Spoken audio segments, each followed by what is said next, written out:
Code of Ethics. I'm on that. She gives us the ATRA as an example, and they have 10 principles in it, ATRA, of things that um, they uphold in their Code of Ethics. Should we just copy those and cite them in ours that we go by ATRA because they're the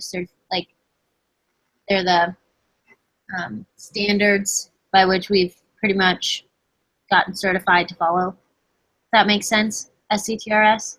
Uh-huh. I put below, I kind of put a code of ethics like it says on their website, and then I put our CTRS use ATRA principles to keep their procedures in line with those that they have been certified to perform. And then I would just copy and paste the 1 through 10. Do I just need to put the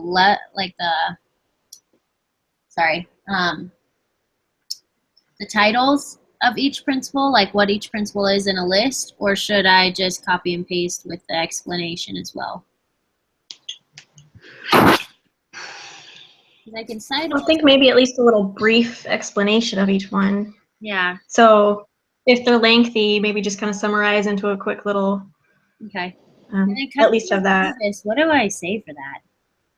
Do I just say we serve those who have insurance and those who don't as well? I'm not quite sure how to address that one.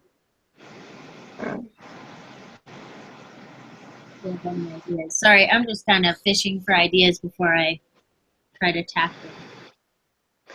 Yeah, I don't know. Okay. I can look around, see what there is out there. I think it's just a general statement. I think she may have had some explanation to that one, actually. Okay. Yeah. Okay.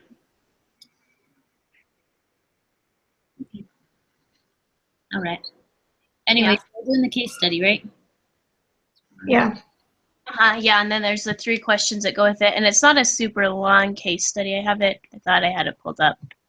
Then I clicked on something. Yeah, it wasn't very intense. I read it already. Like a third of a page. Oh, I clicked on the wrong thing. That's what I did. Actually, I clicked on the response. That podcast of Sister Green. I almost did too. I don't know if you noticed that. It's talking about the holes in the field or whatever, and that's what Sister Green talked about doing. So I thought that was fun. Yeah, it was kind of the same thing. I noticed that.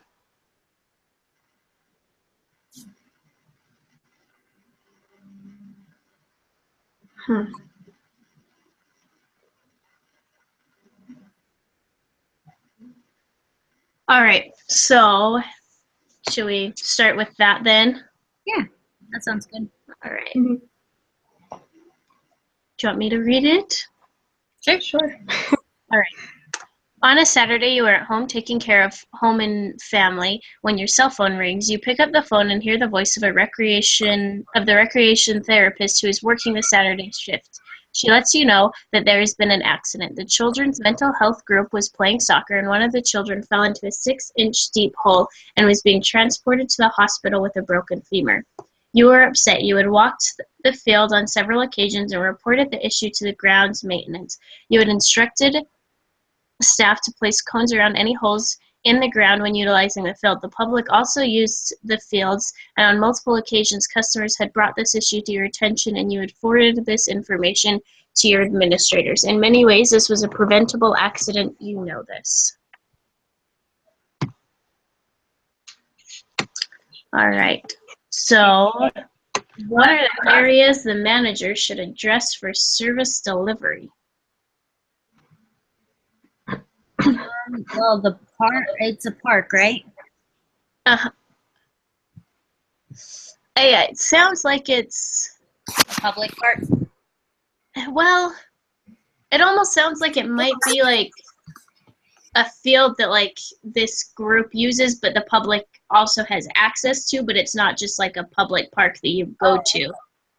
It almost sounds like your facility's almost over this because you're giving the information to like your administrators and stuff. Yeah. Oh no.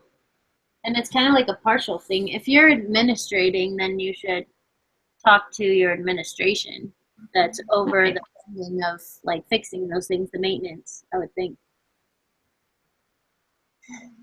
Hold on. Let me Yeah. look. So like the service delivery, I guess what I don't know exactly, like, is it asking?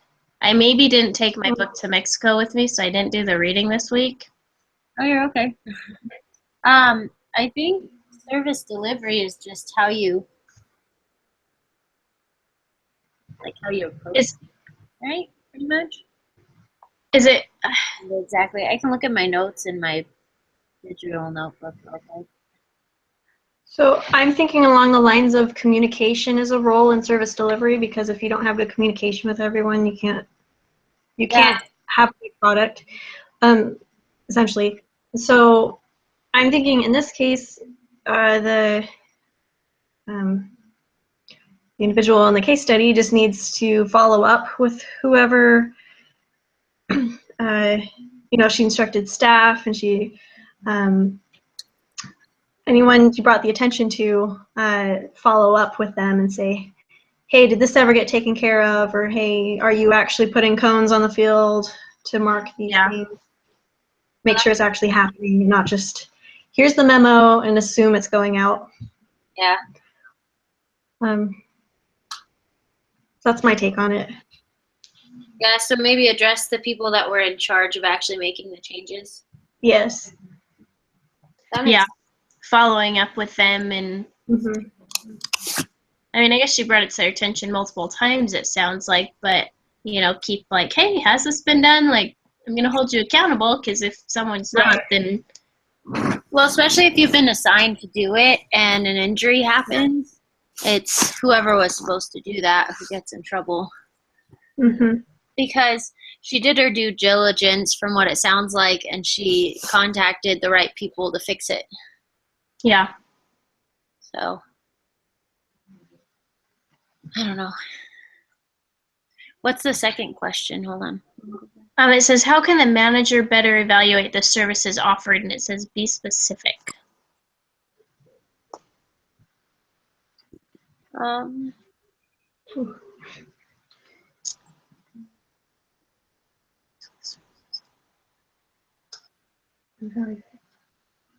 I need to pull up my podcast notes, I think. yeah. Mm-hmm. Um,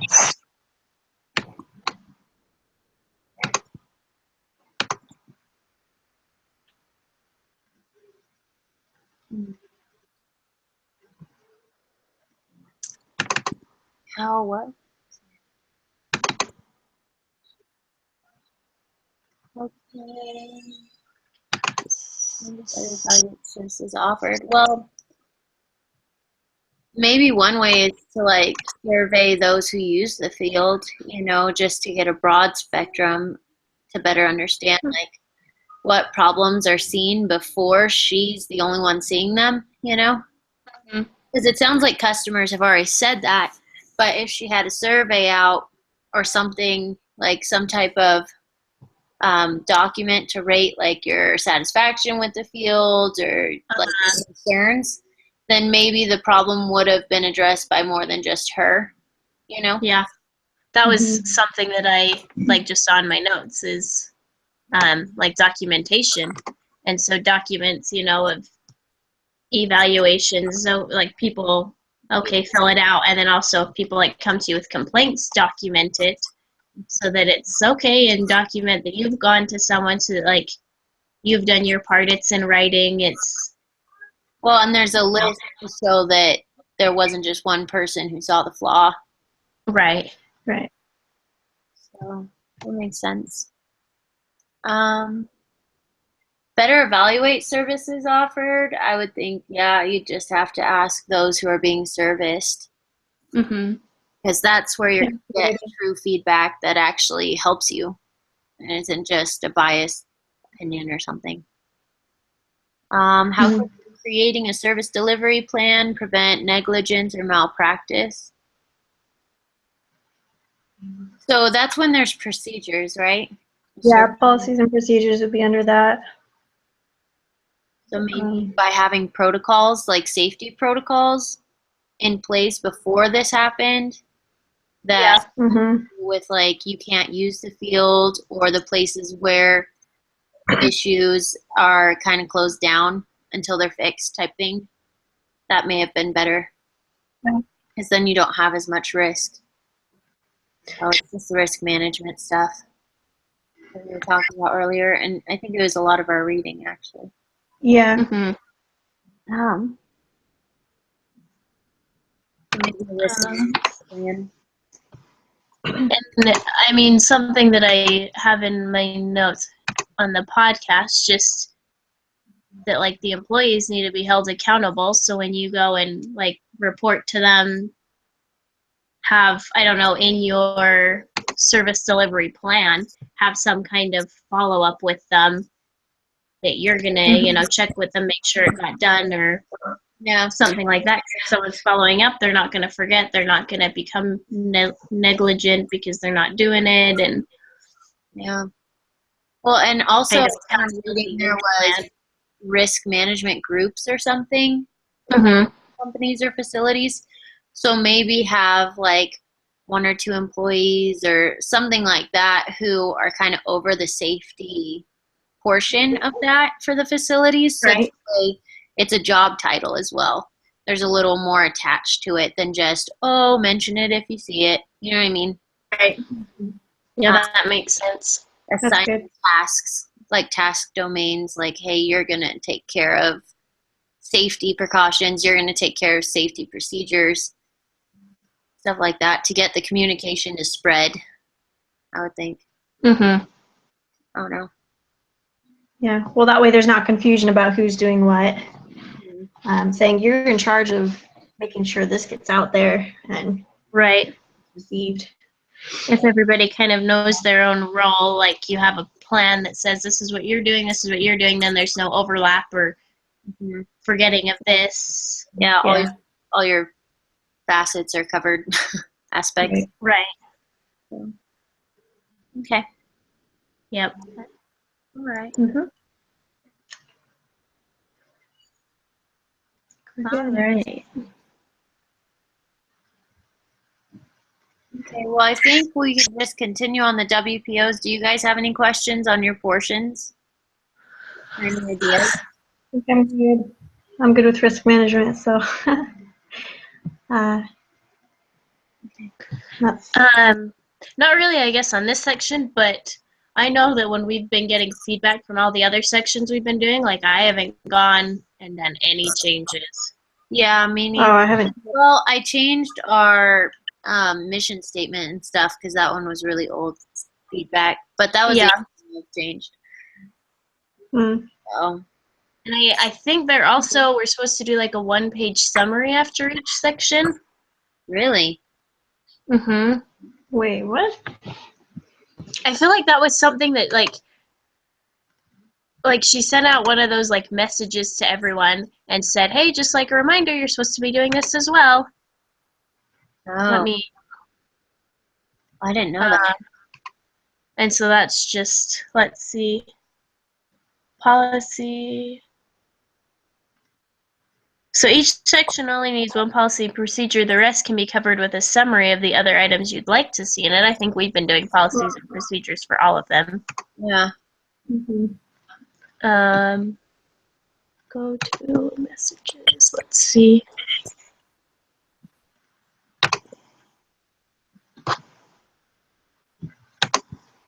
Yeah, I don't remember where I saw that, and I think I saw it like on the like WPO board too, like the Is it sections of it. from her? Because I've seen a couple of those too. I don't know if it was a message or if it was one of her like weekly at the beginning posts.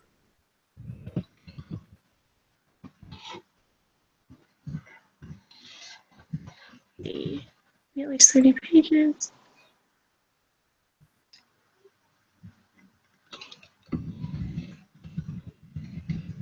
Sections. So it says create a section. Create each section of your WPO by writing a 1-page summary of the section and creating one policy and accompanying procedure. The summary has to explain why it's important in the WPO and what policies and procedures you should be including. Okay, so I guess it's not like a one-page summary of the section, but like in section 12, we have 12.1, 12.2. So one of those has to be policy procedure, and then one of them is just a summary of what we put there. So I think we've been doing more work than necessary because we've been doing policy and procedure for everything. Oh, Mm-hmm. okay. Which I know at one point she commented that you didn't need to do policy and procedure for each of them, but I was like, Love that. I don't know what you mean. Like, what else are we supposed to do? So we just kept doing it. Yeah. Yeah, she put in one of our messages, you're doing great work, but there's much to do. Also regarding your policies and procedure, each section needs only one, and the remaining of the sections can be covered with a summary of other items you would include. So pick one policy in each section to keep and make it really good. Let them know if you have questions. Okay. So I guess from now on we can do that. Yeah. So Okay. does that mean okay, so I just have to talk about it or else I won't understand. So Yeah. how I'm doing Yeah, you're 11, good. professional ethics, I would do a summary, but then customer service, I would do policy and procedure or something. Or is it Yeah. 10.1 you do policy procedure and 10.2 you do And then summary? policy and procedure, does it have to be by ATRA standards? Is that what the idea is? That the policy is, because I did I understand. would think so. Does that make sense? Uh-huh. So we don't need a policy procedure for 126. Well, it doesn't really say. It says include at least 2 references of ATRA in each section. Oh, in each section.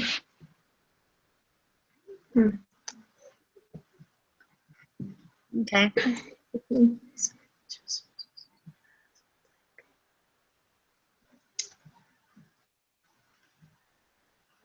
That's something I could look through. At least this next week, I might have some time to go through the WPO and add some ATRA, uh, just some standards of practice things. Yeah. Just more like My schedule's a little bit more calm. The last 2 weeks have been crazy. So I think I can probably this week kind of go through feedback we've gotten and start to edit, because I'd hate to wait till the last week and then edit me too. everything. And Yeah, I can help put in more policy and procedure as well, and feedback. Just kind of do both. Right there. So, okay, sorry. Professional ethics or whatever, if I'm going to do the principles that are on the ATRA site, would I just cite that and then make the summary or policy and then the principles or procedure? Or is it all just, this one's kind of more of a summary, huh? uh-huh. Okay. You can make that one summary, I think. I just need to figure out how to do customer services policy and procedure. Oh, Probably shouldn't be too bad. Figure something out. But, okay, I think we're good. Is there anything else? Yeah. all right. Holidays. Yeah.